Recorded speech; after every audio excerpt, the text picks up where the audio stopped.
Sébastien Adjavan, les Adi Vinagnon Soglo, Komi Kouché ou encore qui d'autre en exil, d'une part, Joël Aïvor, Rekia Madougou, Olivier Bocon, Oswald Omeki et à présent Philippe Mnegnon en prison d'autre part. La démocratie béninoise part-elle en vrille sous les deux mandats du démocratiquement élu Patrice Guillaume Matanaz Talon? Analyse de la conjoncture politique béninoise avec au plateau Komla Sana Sadio Hechou. Bonjour, Sana. Bonjour Monsieur Zil, c'est un plaisir et un honneur d'être sur ce plateau et je passe le bonjour également à tout le monde qui nous suit. Vous êtes analyste politique. À vos côtés, Wato Wede Hunibo. Bonjour, Wato. Bonjour Monsieur Gilles, bonjour à nos téléspectateurs. Comme je le disais tout à l'heure, j'espère bien qu'ils vont capter cette émission parce que le Bénin aujourd'hui est un pays ultra stratégique dont les événements politiques ne devraient peut-être pas être perçus et inaperçus. Et donc je voudrais inviter tout le monde à religieusement sur cette émission-là. Elle est capitale pour comprendre mieux la situation politique du Bénin. Wato Onibo est activiste politique et écrivain, essayiste. Et puis notre troisième invité au plateau, sans surprise, l'homme qui ne bouge pas, Sogoyou Kegwe, son excellent bonjour. Quand tu as dit notre troisième, j'ai eu peur. J'ai cru que tu vas dire notre troisième pied. Mais bonjour, il y a des mineurs sur le plateau comme moi. Oui. Le plus grand mineur qu'on ait connu, c'est Balthazar. Donc, bon Dieu, vous êtes allé loin. Oui, c'est le plus grand mineur comme toi. Donc, non, c'est un plaisir donc de pouvoir parler à nos soeurs et à nos frères. Et surtout, je suis heureux de retrouver M. Sadio. Il y a longtemps, on l'a pas vu ici. Oui. Je crois qu'il a fait encore le tour du monde. Il est revenu. Donc, en 80 jours. Voilà, ça c'est Jules Verne, ça, le tour du monde en 80 jours. Donc, avec notre ami, je crois que les deux, en ce qui concerne le Béninois, ils en savent beaucoup plus que moi. Alors, je suis à l'aise de pouvoir être ici et d'apprendre aussi. Pour tirer les salves de loin. Journaliste, ancien ambassadeur du Togo Bénin. Coup d'état démocratique avec point d'interrogation, c'est la question du jour. Vous êtes invité à répondre, à contribuer à la richesse de cette émission. Si vous nous suivez ce dimanche à 13h, émission décalée d'une heure en raison d'une panne technique. Si c'est à 13h, vous nous suivez, vous êtes en direct et envoyez-nous vos contributions via WhatsApp plus 228 96 08 43 43 et je vous ferai le plaisir de relayer vos messages dans une heure. Alors, pour commencer au plateau, chers invités, la NAS de la CRIET, c'est la Cour de répression des infractions économiques et du terrorisme, prend un nouveau gros poisson à la personne du général Philippe Mnegnon. Il est écroué, placé sous mandat de dépôt pour notamment incitation à la rébellion. Alors, au-delà de cette affaire, selon vous, pourquoi la justice béninoise avale une à une ceux qui peuvent être considérés comme des figures qui dérangent, entre guillemets? Je commence avec vous, Sana Sadio. Oui, merci Monsieur Gilles de me donner la parole en premier. Moi je disais tantôt, ou bien je dis que en réalité, on a souvent tendance à trop médiatiser ou bien à médiatiser les arrestations, les inculpations, les ennuis judiciaires des personnalités politiques. Mais il fallait se demander, est-ce que les personnalités politiques jouissent d'une immunité? Est-ce que lorsqu'ils doivent répondre devant la loi, on doit les en exonérer? Et récemment, sur un plateau, il y a quelqu'un, un politique togolais, qui disait, oui, une personne qui a été emprisonnée pour son opinion, on l'appelle comment? Mais c'est de dire que dans l'exercice de son opinion, on commet parfois des crimes, on commet parfois des délits qui sont sanctionnés par la loi. Et donc, c'est de ça qu'il s'agit. On dit nul n'est infaillible. Le politique, le journaliste, tel autre, il peut être parfois en situation de conflit vis-à-vis de la loi. Et quand c'est comme ça, il faut qu'il réponde vis-à-vis d'une juridiction, mais à condition que ces droits élémentaires soient respectés et à condition que le droit se dise en toute indépendance et en toute conscience du juge qui tranche. On sait que l'activité politique expose à beaucoup de risques. Est-ce qu'il faut prendre les hommes politiques comme n'importe quel citoyen et leur coller n'importe quel délit à tout moment? Forcément, puisque par essence, lorsque vous exercez dans la politique, vous devenez un leader d'opinion. Et donc, je pense que à partir du moment où bien quand une procédure est enclenchée à l'encontre d'un politique, il faut s'assurer qu'elle ne soit pas fantaisiste. Et j'ose croire que le travail que la CRIET fait aujourd'hui, que la justice béninoise fait aujourd'hui, n'est pas à charge contre les politiques. Lorsque je prends par exemple la CRIET, qui récemment a pu dresser son mandat, nous avons son bilan, merci beaucoup, 6358 procédures. Je ne vois pas 6358 acteurs politiques qui sont inquiétés. 55 dossiers de corruption, 116 dossiers de détournement de deniers publics, 35 de fraude fiscale, 149 pour trafic international de drogue. Donc vous voyez, ces statistiques montrent à suffisance que la CRED n'est pas une juridiction spéciale pour traquer les adversaires politiques de M. Patrice Talon. Donc, ceci dit, j'aimerais, n'est-ce pas, que le travail de la justice béninoise soit apprécié en toute objectivité. En toute objectivité, aucune entreprise humaine n'est parfaite, mais je pense qu'il y a suffisamment d'éléments qui nous permettent aujourd'hui de moins dire qu'il ne s'agit pas uniquement des politiques, notamment des opposants qui sont inquiétés des personnalités politiques qui dérangent le pouvoir, qui sont inquiétés par le CRIET. J'ai un certain nombre d'acteurs de la mouvance même, des proches de Talon, qui, n'est-ce pas, ont été inquiétés par la CRIET, qui ont été condamnés. Ils existent. Peut-être dans le développement, on aura l'occasion de les citer. Proche de Talon, peut-être un jour, mais ennemi de Talon un autre. Wato Ede, au niveau moi je pense que objectivité, comme le disait tout à l'heure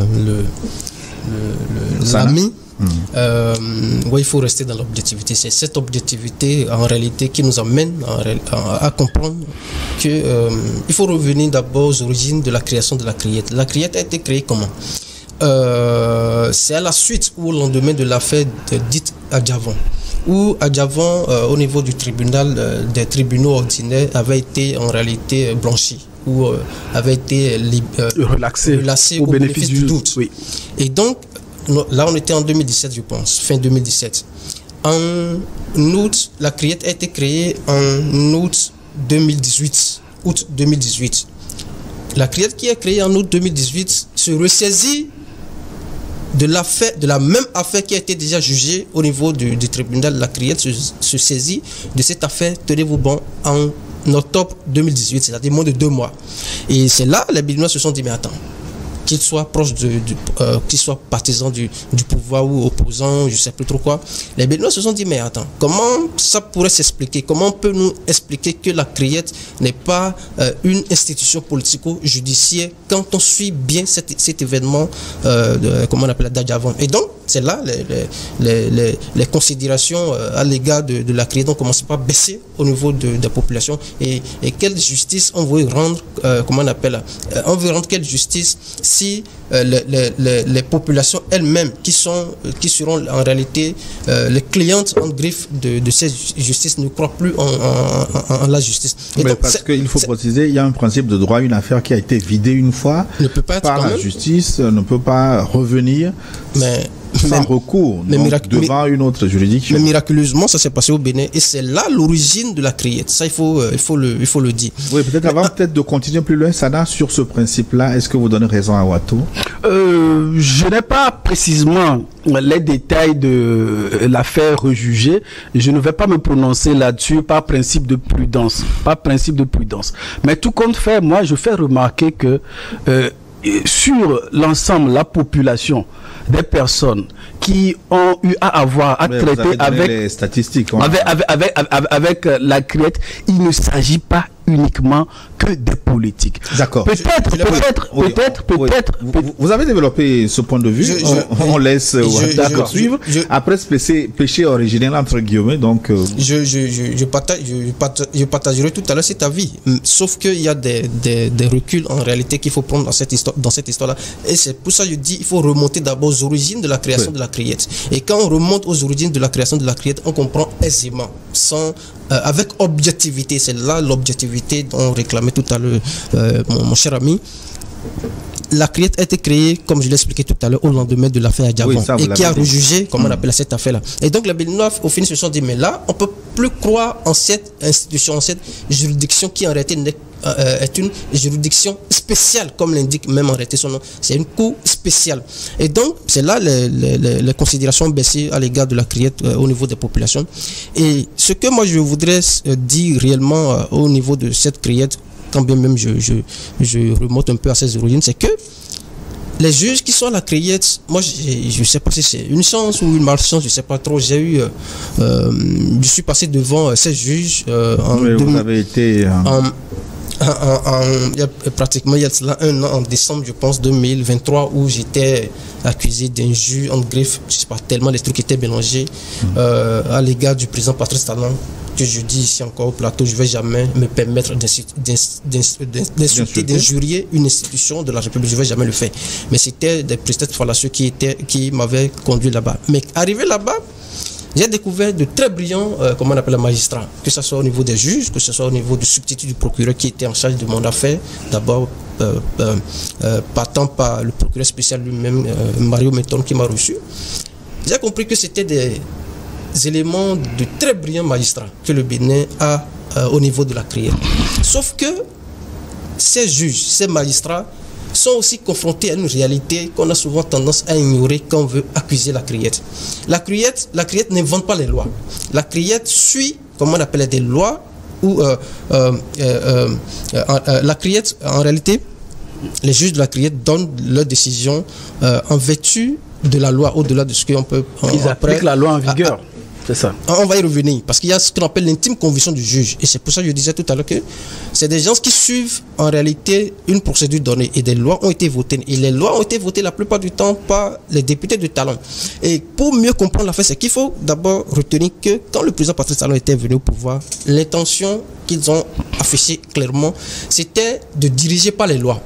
Qu'elles soient injustes ou pas, l'essentiel pour eux, c'est de diriger par les lois. La plupart des lois ont été votées en 2017, 2018, 2019, 2020. On peut voter une loi aujourd'hui, demain on décide de ce que bon, l'applicabilité nous pose problème, on va rapidement remodifier cette loi. Et donc, c'est que ces juges, comme je le disais tout à l'heure, étaient en face de l'application de ces lois-là. Maintenant, il leur revenait quelque part, comme on le dit dans le jargon, l'intime conviction du juge, où le juge estime que même si la loi dit ci, dit ça, au regard du contexte, au regard en tout cas, les considérations qu'il maîtrise mieux que moi, je tranche d'une manière ou d'une autre, ou je tranche quand même pour que les gens ne se disent pas que j'ai été manipulé ou quoi. Oui. Et donc, si je le finis rapidement en 30 secondes, je suis rapidement 30 secondes, c'est que moi je ne dis pas que la criette, il faut incriminer que la criette. En même temps qu'on peut incriminer la criette, il faut incriminer les législateurs, les parlementaires, comme on appelle la plupart, qui sont issus du clan Talon et malheureusement qui ont été la plupart votés, qui ont été imposés aux Béninois à travers les élections législatives de 2019 où les élections étaient comme on appelle, exclusives, où les deux partis de Patrice Talon se sont affrontés, nous ont produit, comme on appelle, toutes ces lois-là. Donc, mais bon, en fait, déjà, si vous dites que la criette, les juges de la criette ne font qu'appliquer la loi, bon, pour le moment, on peut leur donner le bénéfice du doute. Moi, je pense fondamentalement, que c'est des gens qui suivent en réalité, comment on appelle, qui suivent en réalité la loi. Donc ils n'ont pas vraiment tort, c'est juste. Je dirais pas qu'ils n'ont pas vraiment tort. Je dirais qu'ils n'ont pas forcément totalement tort, dans la mesure où ils ont ce qu'on appelle l'intime conviction du juge. Parce que le juge n'est pas censé... conviction dans des conditions politiques particulières, ça peut poser problème. Mais bon, peut-être le temps de donner la parole à son Excellence Goyo Kegwe.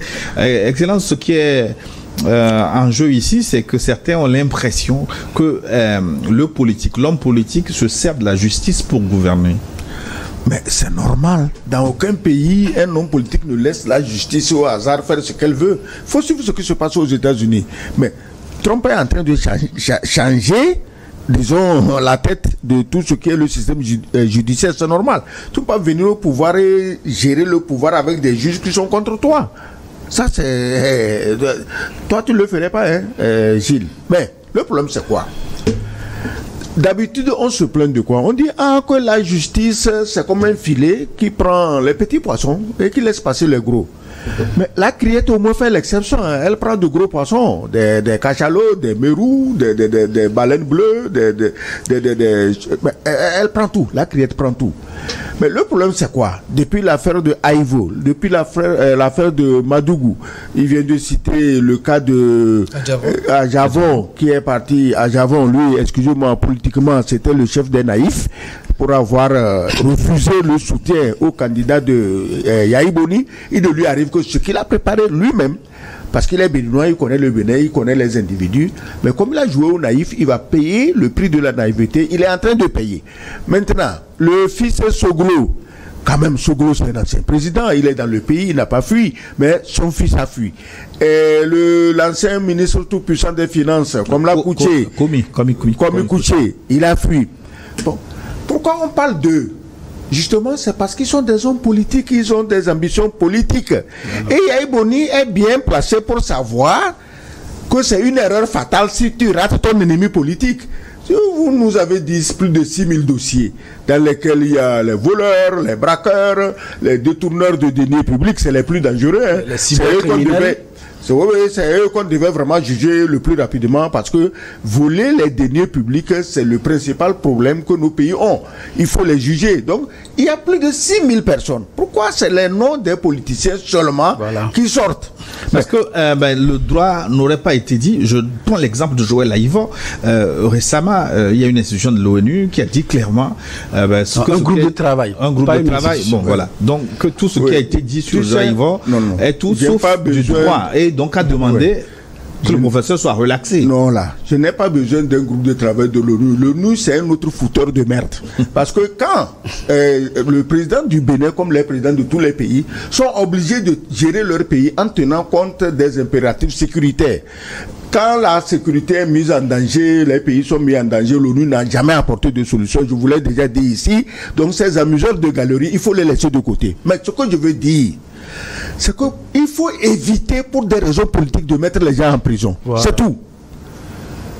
Bon, le général dont nous parlons, qui est le sujet, disons, même principal de notre débat, apparemment, ce n'est pas quelqu'un qui veut fuir.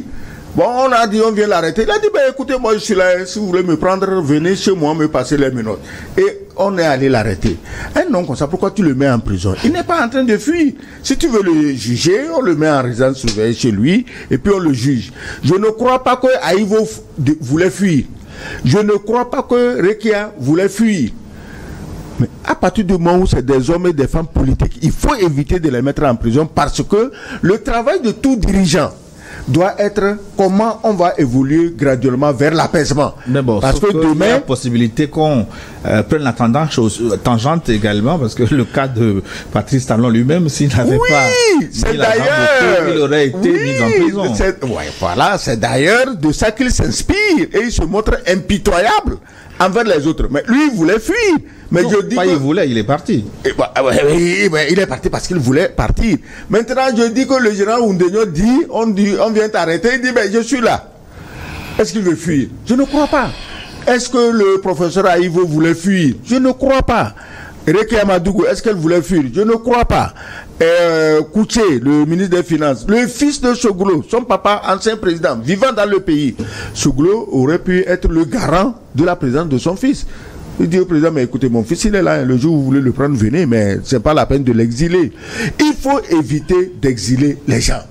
Parce que quand quelqu'un part comme ça, sa colère fermente, et il devient lui-même un danger futur pour le pays. Il faut éviter ça. Il faut éviter de mettre les hommes politiques en prison. Moi, c'est mon principe. Ça, là, ça joue donc. Voilà.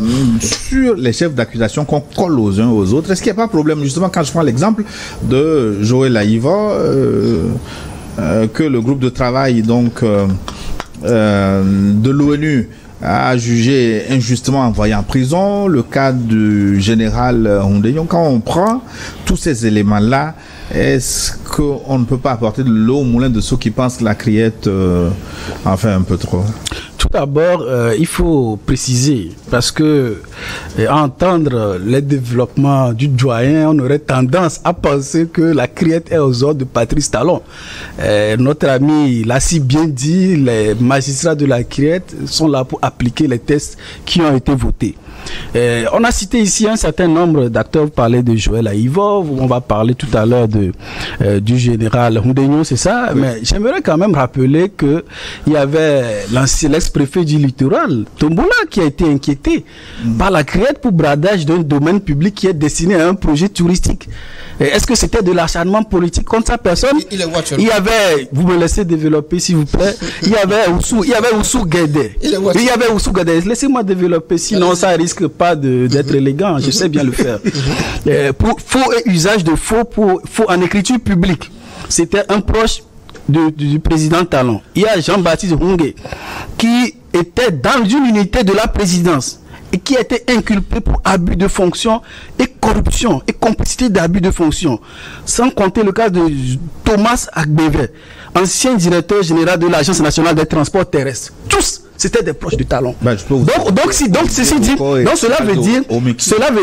veut dire que on ne peut pas aujourd'hui penser, même oser dire que la criette est instrumentalisée contre les opposants du régime Talon, puisque c'est proche même. Là, je vous ai fait économie. On peut être proche. Je vous ai fait Omeki et d'Olivier Boko. Mais quand on parle de proche là, il y a des bémols. Oui, mais monsieur, ceux que je viens de citer, en ce moment, ils étaient toujours proches du président Talon. On peut tomber rapidement en disgrâce. Hein. Non, je dis, ils étaient proches, c'est un fait. Maintenant, c'est pour dire, ce sont ces exemples-là. Je vous ai fait économie de tous ces noms. On peut continuer par les citer, qui sont nombreux. Cela veut dire que, d'une manière ou d'une autre, la criette, elle n'est pas là pour charger des opposants. La criette est là pour moraliser aussi bien le domaine politique que le domaine privé, pour autant que cela tombe dans les dispositions des lois avec lesquelles la criette travaille. On est maintenant sur l'argumentation de son excellence, la façon de prendre les gens.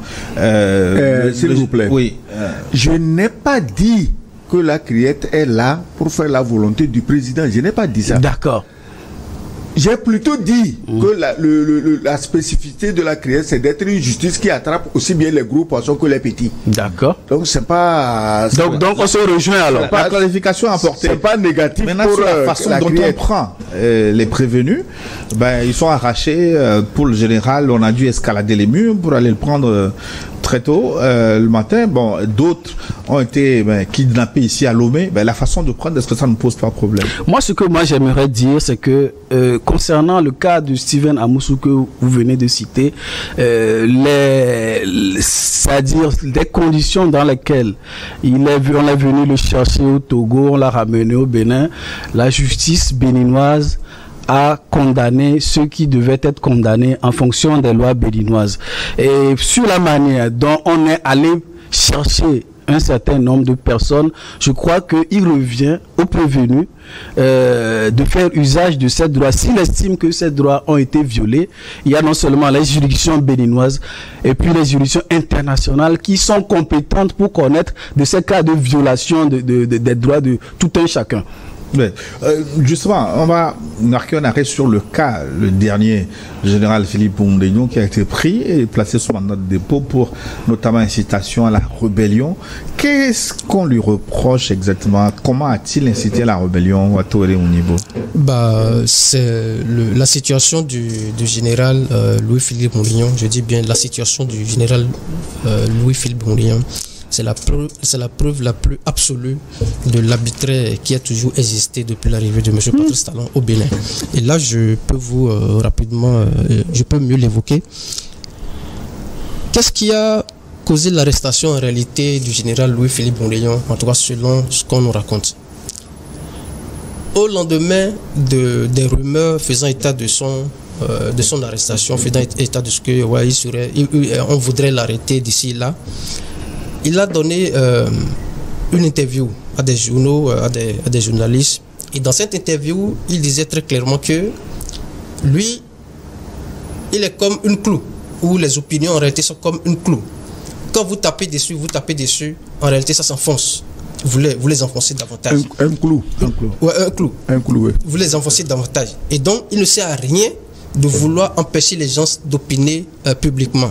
Le général Rondénion, c'était quelqu'un, d'abord, c'est le flic ou l'un des flics les plus admirés en réalité dans l'administration policière et même dans tout le pays en réalité. C'est l'un des flics, si on peut le dire, un flic abouti, un flic qui avait connaissance de son milieu, qui l'a exercé de façon toujours professionnelle. C'est un ancien directeur général de la police. Ouais, c'est l'ancien directeur général de la police nationale au temps du président Yahi Boni. C'est lui en réalité qui aussi avait, parce que les gens l'avaient connu beaucoup plus dans l'affaire dite de tentative d'empoisonnement dans laquelle le nom du président actuel, M. Patrice Talon, était cité.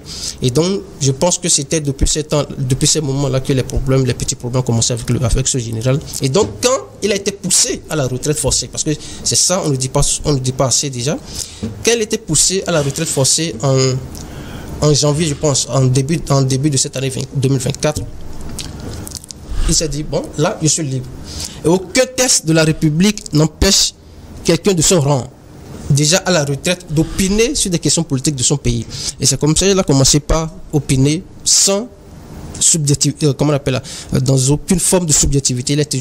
Il était toujours objectif et il a toujours estimé que c'est comme ça, il aurait voulu que les choses, comment on appelle, fonctionnent. Et il s'est exprimé sur bon nombre de sujets. Et donc, au lendemain des rumeurs faisant état de son arrestation, il a dit à ses journalistes que lui, il ne dit que ce qu'il pense. Il ne donne que son expertise dans le champ politique et dans le champ juridique. Et c'est ça, franchement, il sait le faire. Est-ce qu'un flic donne son opinion sur ce qu'il pense? Avait-il des ambitions politiques? Il n'est plus sous drapeau. Mais avait-il des ambitions politiques? Non, il n'a jamais dit je veux être ci, je veux être ça. Il donne des opinions sur des questions précises. Il donne des opinions, il donne son expertise juridique et politique sur des questions précises de la société. Il n'a jamais dit je milite pour un parti, je veux faire ci politiquement parlant. Et donc, si vous me le permettez rapidement, son excellence. Et donc, en le faisant, il s'est retrouvé dans la posture dans laquelle tout le monde pratiquement se retrouve au Bénin. C'est-à-dire que quand tu critiques, quand tu apportes la contradiction politique, quand tu apportes la contradiction intellectuelle, juridique au Bénin, c'est que on peut venir te prendre à tout moment. Et donc, c'est là il dit, si, parce que j'ai opiné publiquement sur des questions de société, pour lesquels les populations ont besoin de s'instruire. Parce que ce qu'il disait, c'est en réalité une instruction aussi des populations béninoises. Ce que le général Rondénion faisait au Bénin pendant ces 2 mois-là, quand il a commencé par parler il y a à peine seulement 2 mois, c'était d'éduquer les populations, de mieux comprendre l'appareil d'État, de savoir comment s'y prendre, de ne pas, affronter l'autorité, de ne pas insulter l'autorité, de ne pas injurer l'autorité. C'est ça le travail que faisait ce général-là. Et donc, c'est là il dit, mais si vous voulez me prendre parce que j'ai dit ça, mais venez me prendre, devant l'histoire, venez me mettre les menottes, au poignet. Et il continue, parce qu'il a dit, si vous me mettez en prison parce que j'ai opiné publiquement, je ne suis pas sûr que je vais durer longtemps en prison. En le disant, c'était pas pour défier l'État, parce que c'est ça, les gens voudraient dire aujourd'hui que le général Rondénion est en train de défier l'État. Non, il n'était pas, en le disant comme ça, c'était pas pour défier l'État béninois, parce que c'est quand même un général, de police. C'est quelqu'un qui sait comment aller faire, des perquisitions. C'est quelqu'un qui sait comment aller faire des arrestations, qu'elles soient musclées ou pas. Et donc, il a l'expérience de la chose. Et donc, quelqu'un qui a appris à gérer une bonne partie de la puissance publique pendant un bon nombre d'années, pendant plus de 20 ans, ne peut pas affronter l'État. Jamais il va le faire. Ce qu'il disait en réalité, c'est que, pour lui, en le disant, c'est que il se dit, moi, j'ai confiance en la loi. C'est-à-dire, même si la loi que vous votez est injuste, je ferai l'effort de ne pas enfreindre cette loi-là. Et donc, parce que j'ai confiance de ce que je n'ai pas enfreint, à la loi, mais je peux dire, mais venez me chercher, parce que je sais que après tout, la loi, si elle est bien suivie, elle est bien, appliquée, je serai libre. Donc, c'est l'intention, ce n'était pas pour affronter l'État béninois, non, c'était pas une défiance du tout. Excellent, Sogoyo Kege, oui. Oui, mais ce que tu dis, c'est très beau. Est-ce qu'il t'avait envoyé nous expliquer ça avant de dire ça? Voilà. Mais du tout pas. Est-ce que la population savait, ou les autorités béninoises savaient qu'en disant ça, c'est juste pour exprimer sa foi en la justice de son pays? Non, mais c'est ce qui est constaté en réalité. Oui. C'est ce qui est perçu en réalité par les populations. Toi, tu comprends. Tu as le niveau pour comprendre. Tu as le niveau pour expliquer. Mais pour l'instituteur de la Takora ou bien l'infirmier des collines ou le paysan de Bembereke, quelqu'un a dit que lui, si on le met en prison en 2 jours, il est sorti, on va dire, ça, il a des gris-gris, ou bien il compte sur quoi? Est-ce que tu vois? Donc, il faut faire attention. Tu dis maintenant que le devoir de réserve, non, il n'est plus tenu sous le... Mais, mon ami, on ne devient pas général par hasard. On ne parle pas d'un caporal ou d'un sergent. On parle d'un général. Dans aucun pays, on attrape le grade de général, disons, par complaisance. C'est une accumulation de tes expériences et surtout de ta fidélité au régime. Parce qu'aucun régime ne donne général à un individu qui est contre lui. Maintenant, il n'est plus... Tu dis non, il est chose. Mais on est général à vie. Tu comprends, non? Tu es président de la République, tu l'es à vie. Quel que soit le retournement de la situation, tu es président, tu es à vie. Général, tu es à vie. Mais l'ambassadeur, là, c'est à vie. Demain, je ne vais pas aller raconter des conneries pour dire, comme je ne suis plus ambassadeur. Non. Parce que quand tu es général, quand tu as certains postes, tu vois des choses que tu ne devais pas voir. Tu entends des choses que tu ne devais pas entendre. On te laisse les voir et entendre parce qu'on sait compter sur toi que quoi qu'il arrive, tu préféreras mourir que de les sortir pour compromettre non pas un régime. Excellence, beaucoup pensent comme ancien ambassadeur, vous en dites beaucoup. Hein? Non, mais j'ai dit quoi? Non, même Excellence n'a jamais révélé les secrets d'État ici. Le général ne l'a jamais. Ce qu'on appelle le secret d'État, c'est pas lui qui va le révéler quand même. Non, voilà. Oui, je sais. Il n'a jamais révélé des secrets d'État. Il a juste révélé. On a un Saïna. Mais qui va assurer les autorités qu'un jour il ne va pas révéler? C'est ça le problème. Non, mais c'est pas lui seul, le général.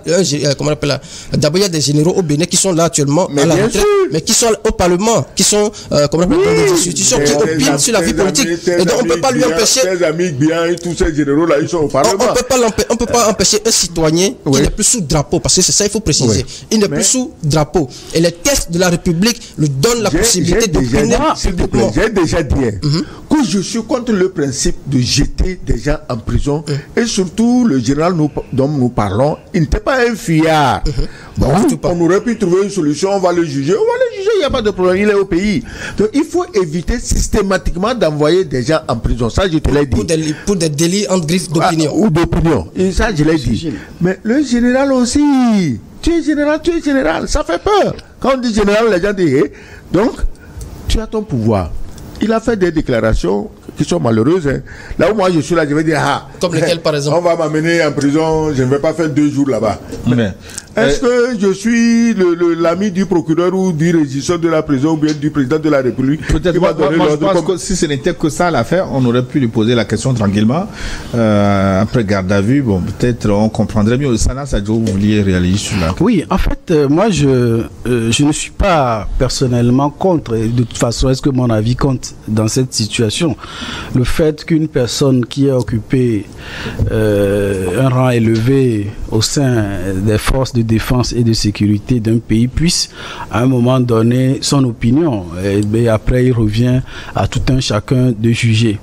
Mais compte tenu du contexte politique du Bénin actuellement où peu avant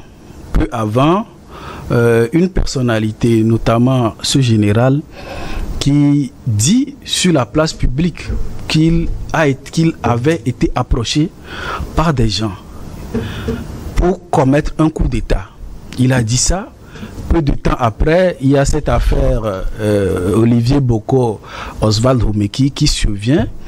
Et est-ce qu'un État qui se veut responsable, la moindre des choses, ce n'est pas de chercher à écouter une personne qui tient de pareils propos? moi je suis un responsable d'État, j'incarne l'appareil d'État et une personne vient opiner, comme vous le dites, sur la place publique que j'ai été approché par des gens pour faire un coup d'État. Peu de temps avant ou après, il y a cette affaire d'Oswald Omeki, une personne dont vous dites qu'il opine simplement, qui pour moi tient des propos graves quand il dit, lors de la fusion entre la gendarmerie et la police, qui dit que où se retrouvent aujourd'hui les armes, l'arsenal de la gendarmerie, qui fait tendance à penser que ces armes qui étaient destinées à la gendarmerie pourraient être utilisées pour d'autres choses.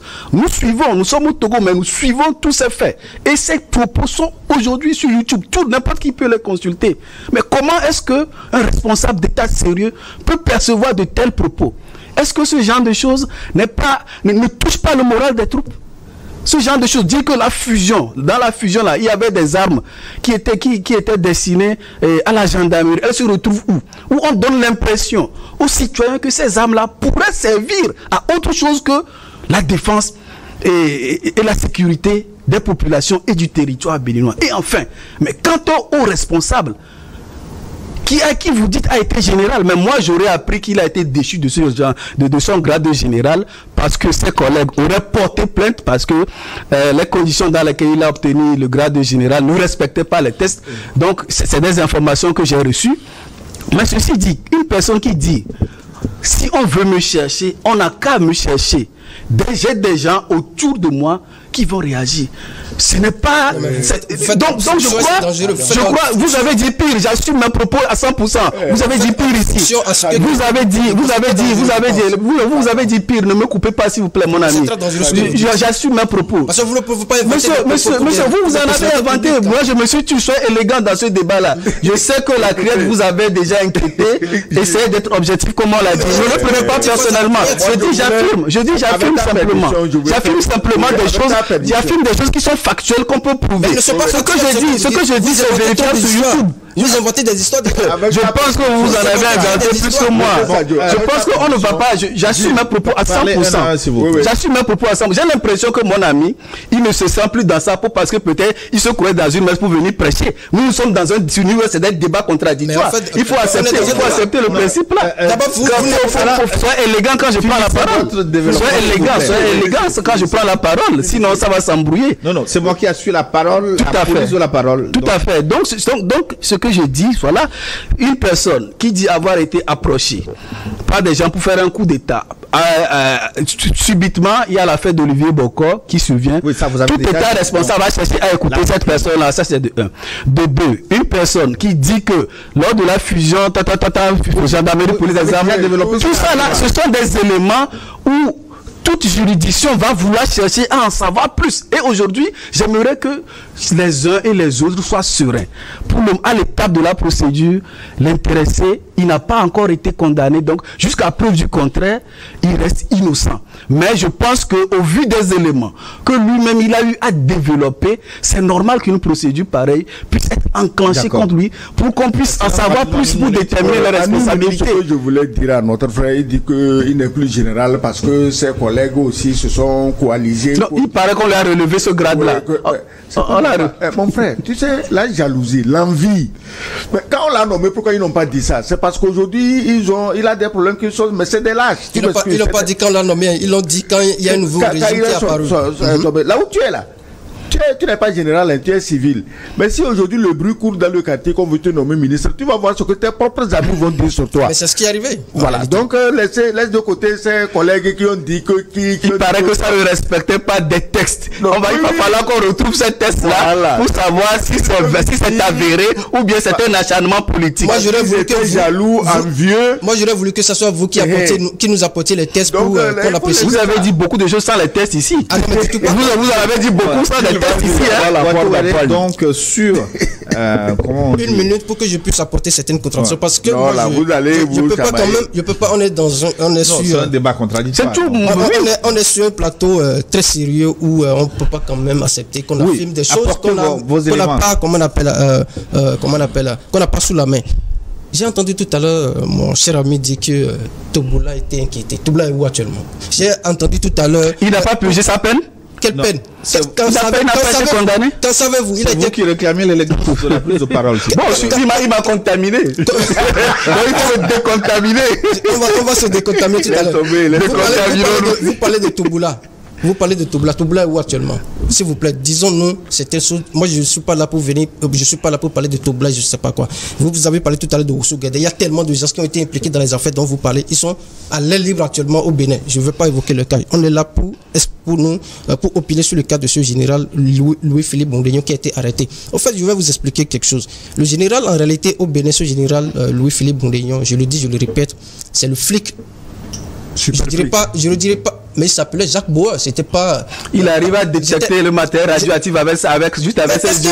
Vous en savez, l'affaire dont on parle, parce que si vous allez sur ce terrain... Il est très fort, oui, je suis d'accord, il est très fort. Sur ce terrain, vous allez perdre le débat. Je ne voudrais pas que vous perdiez le débat, parce que l'affaire dont on parle, l'affaire de tentative d'empoisonnement, le juge qui est en charge de l'affaire, avant même que je ne vienne sur ce plateau, j'ai encore revisité le livre pour ne pas venir dire des bêtises.